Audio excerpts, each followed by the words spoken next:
Jeannie here today. I'm so glad to be joined by an incredible singer, award-winning, Grammy-nominated songwriter, and the main worship leader of Elevation Church, Chris Brown. We are going to be talking about the new record, Lion. We're going to be talking about worship and all that the Lord has put on his heart. Chris, thank you for chatting with me. I'm glad to be here. Thanks for having me. Yes, it's always awesome to talk to a fellow worshiper. I'm a worship leader as well. I am just always excited to hear what God is doing and stirring in other people. So you got Lion. Lion is here, the album. Before we really get into it, though, I want to talk because there might be people who don't even know how Elevation Music came to be what it is today. So if you can kind of give us a little synopsis, that'd be awesome. Yeah, I'll try my best to give a snapshot. So the church, we're a part of a church, Elevation Worship is, and we're based out of Charlotte, North Carolina. And Pastor Stephen Furtick is our pastor. He's also a primary songwriter and has been for years with us. He and I knew each other as teenagers, and we knew each other playing in bands together, little punk rock bands. And so I knew him well before he was a preacher, as a musician, as a singer and songwriter back then at 16.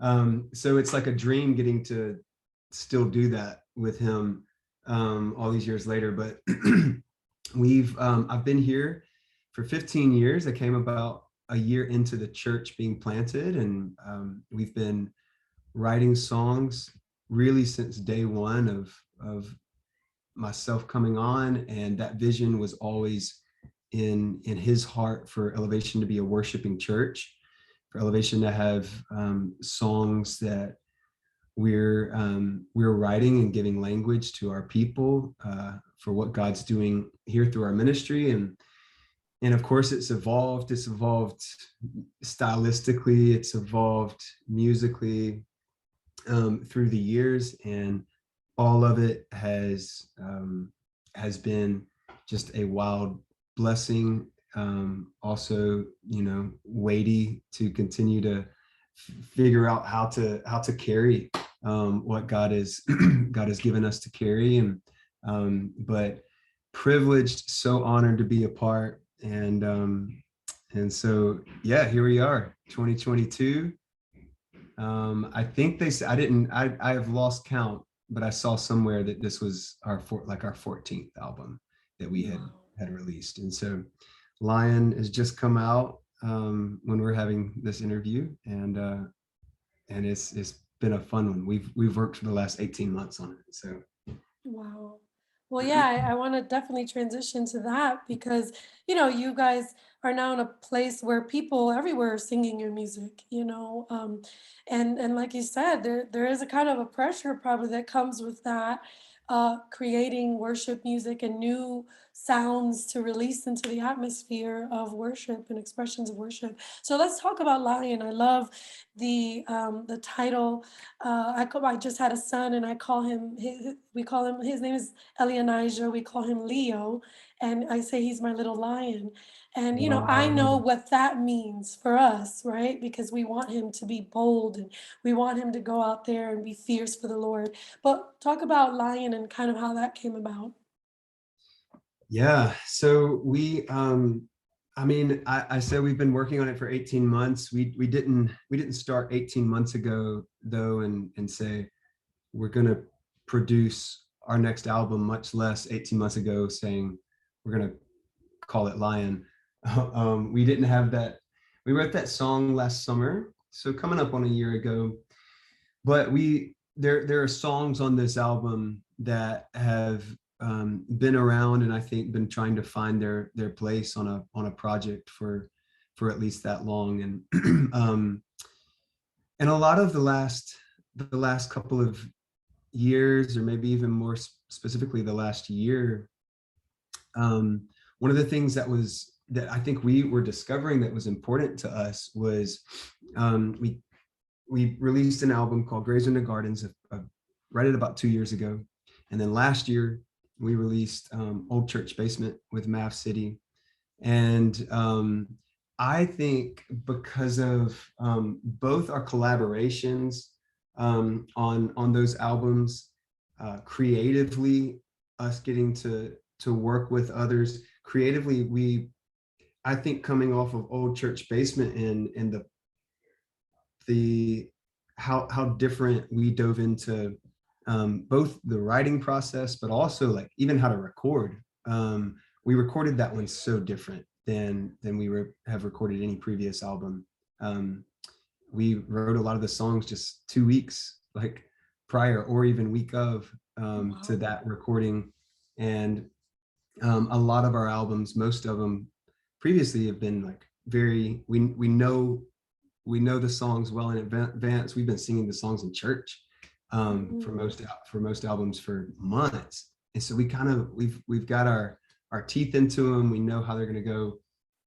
They're produced, and then Old Church Basement comes along, and the name of the game was just like, hey, we're going to be writing up until the very last minute till we press record, and so everybody just stay present and know anything can happen, and we'll get what we get and trust that it's right. And so I just think it's important to for us, that context of where we've been the last couple of years, it opened up the landscape creatively, I believe, for us on what a church song was, you know, what a worship song was. Mm. And I think for years, as we were learning to write worship songs and learning um, just the skill side of it, we we wrote, rightfully so, with a lot of rules, um, and we wrote kind of inside a box. And I think the last couple of years have been us like pressing the edges of the box to make it a little bigger. And this album now, Lion, I think it's quite an assortment of what we've been, of styles, and what we've been writing. And you know, a lot of the songs, even to us, we struggled like, is this song supposed to be on like this album, or is it meant for like a totally different project that may not even be Elevation Worship? For instance, the first track on the album is called Bye Bye Babylon, Love it. and it's like, it's not like a Sunday morning song, but it's very folky, and but also with just a kind of wild soundscape musicality that's happening. But we didn't think it had any place on an Elevation Worship album, but we knew what it meant to us. Like lyrically, it's rich about the Israelites returning from 50 years in captivity. Um, you know, in Babylon, like Psalm 137 talks about this, and what's happening in the end of Chronicles and Ezra and Nehemiah, what it was like for these people who had been away from Jerusalem for a generation, and what it was like in the mix of mourning and the mix of celebration, and the old generation, the young generation. I feel like emotionally there's so much involved in that. I don't know that you know, the listeners always gonna necessarily pick up on that, but that's where it came from. So my point in saying all that was just like, I think there's still just as much resonance in that song biblically, and there's it's just very different musically. So Yeah. then we go into track two, and it's kind of like what you would expect for Elevation Worship maybe to start an album with. It's like an up tempo kind of church song, but I just think across the album there's this like assortment of, Mhm. it's like, you know, a box of chocolates. You don't know what's coming next, and it's like you want salted caramel, you get that flavor. You want a little pistachio centered, you know, you can Yeah. have that one. You want some gold flakes on the outside. You get a song, you get a song, you get a song. But we've loved watching it come together. It wasn't something we intentionally set out to do. We just wrote like throughout the last year, and then we found ourselves this past, you know, November or so, like holding all these different types of songs and going like, maybe they are meant to be on one project. Um and then we came in to realize like, oh, the title is that our song Lion, that was kind of a standout as far as a title track months prior, but then we had kind of forgotten about it. And then it came back, um and then Pastor Stephen, we were sitting in a meeting just talking about like, all right, we should name this Lion, right? Like that should be the name of the album. And he's like, all right, here it is, but we don't put a lion on the cover. We put a lamb.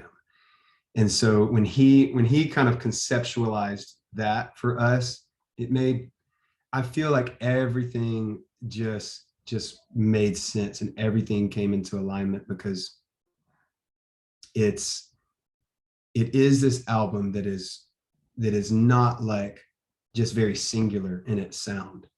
And I'm not trying to over spiritualize like maybe, you know, the title with the cover art, but you know, in the song Lion, we describe God as being the great I am, and louder than thunder, and the king of angels. And all these names are attempts at describing God's nature as ruler, as king of the jungle, as king, you know, our heavenly king. But he's also the sacrificial lamb.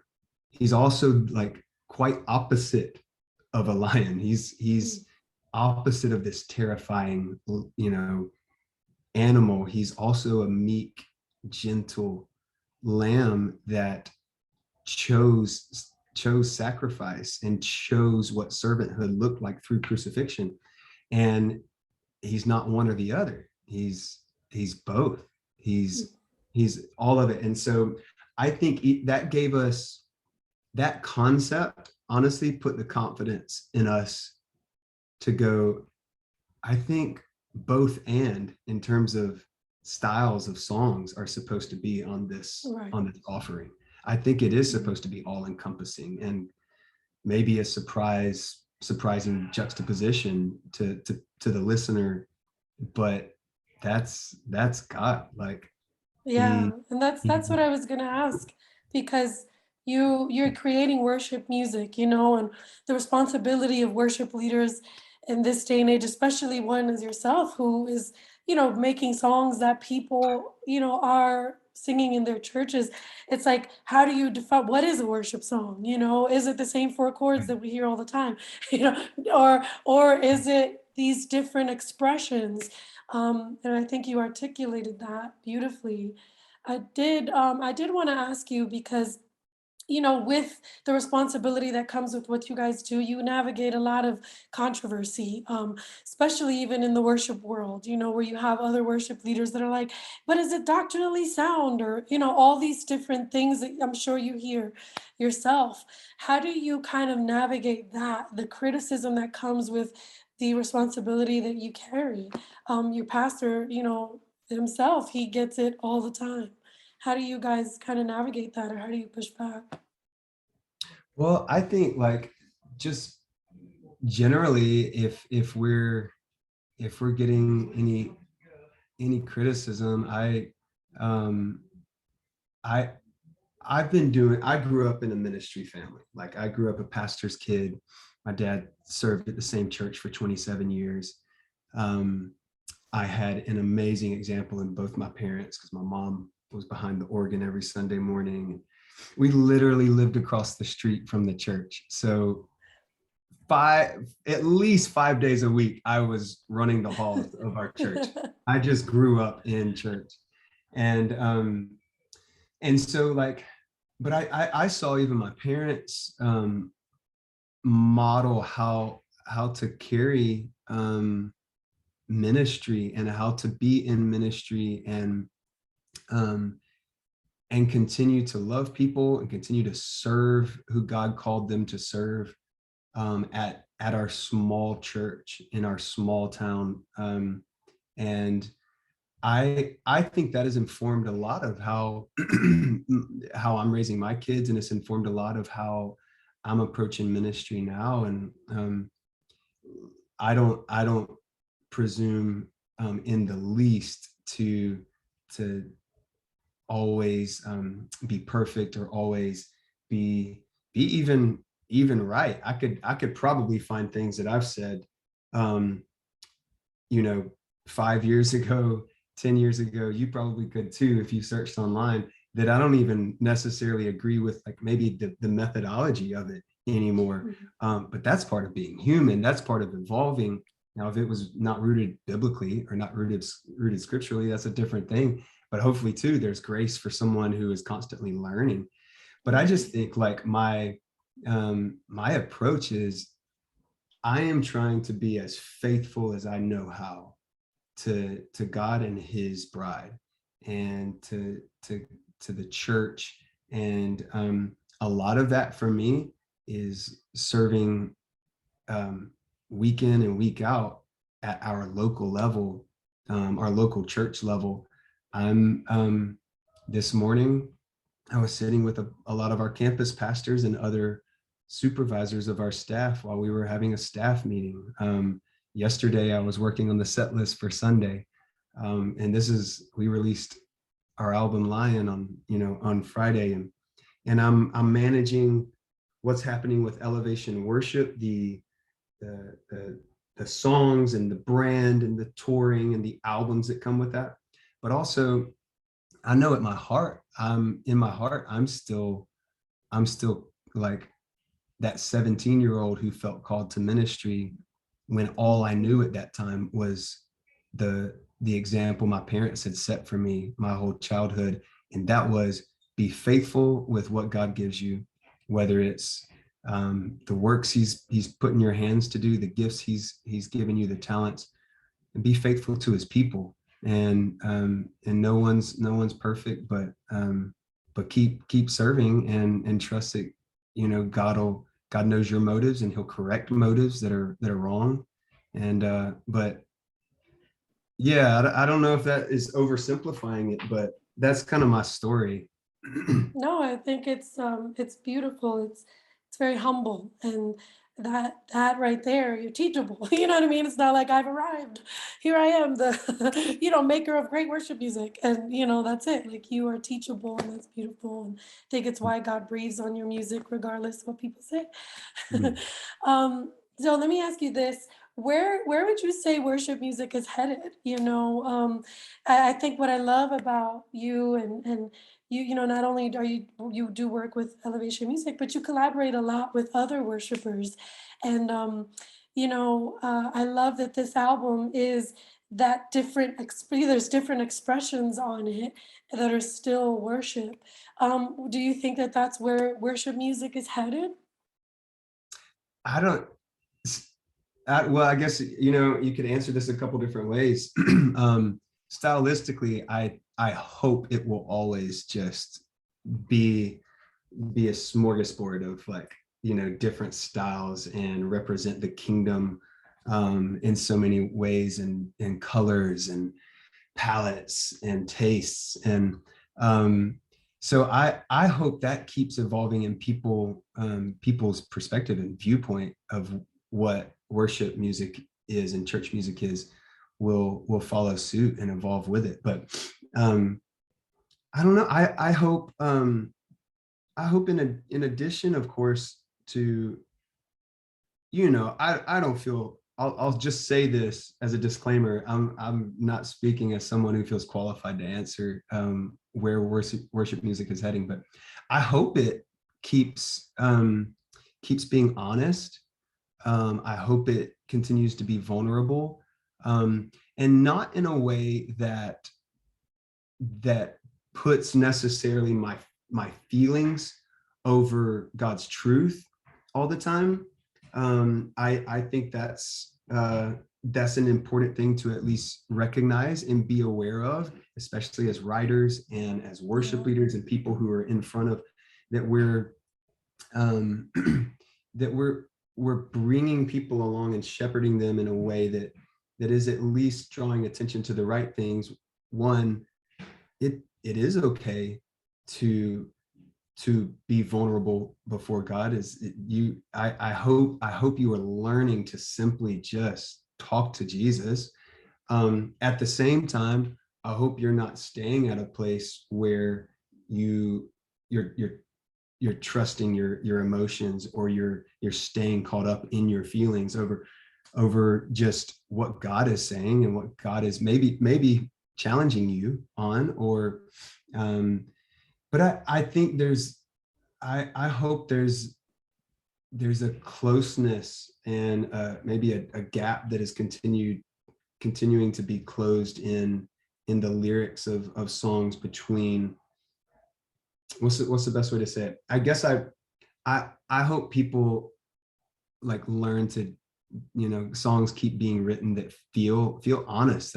I've said it, but I think that's kind of my hope. And I think it helps it be relatable, but not anything that's going to not relatable in a sense that it's going to deny, the truth of God's word. So yeah, I don't know. Again, I don't even feel qualified. I think like year after year, season after season, album after album, for us, we aim to be as honest, in our writing, is like, where are we right now?